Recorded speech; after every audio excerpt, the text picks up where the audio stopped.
ጊፋታ በዓል ሲመጣ ሴት ልጃገረዶች ከወትሮው ደምቀው የሚታዩበት ሌላኛው ባህል ደግሞ የእንሶስላ አፋፋቅ ስነ ስርዓት ነው።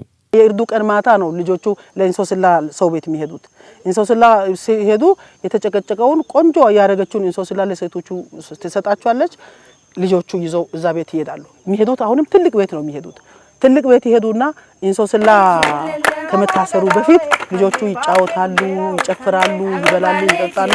እነዚያ ሰዎች ለልጆቹ የሚበላ ነገር ያቀርባሉ። ልጆቹ ይዘፍናሉ፣ ያሞካሻሉ፣ ያሞግሳሉ።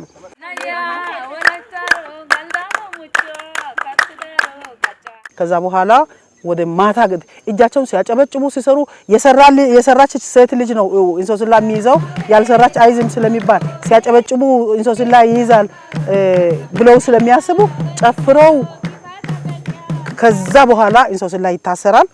ሴቶች ናቸው። አሁንም ሴቷ ነች የዛ ቤት እናት ናት ለነሱ የሚታስረው።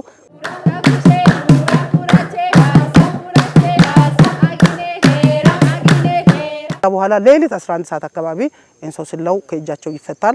ከተፈታ በኋላ አሁንም ይጫወታሉ። አሁንም ሴቶች አሁን ቅቤ ይሰጣል። እሳትን እየነደደ ያለ በተሰጠው ቅቤ እየታሹ እሳት እያሞቁ ምክንያቱም ደንዝዘው ነው ያደረው ያንን ቀዝቃዛውን እንሶስላ ስላሰሩ። ከዛ በኋላ ጧትም ይጫወታሉ።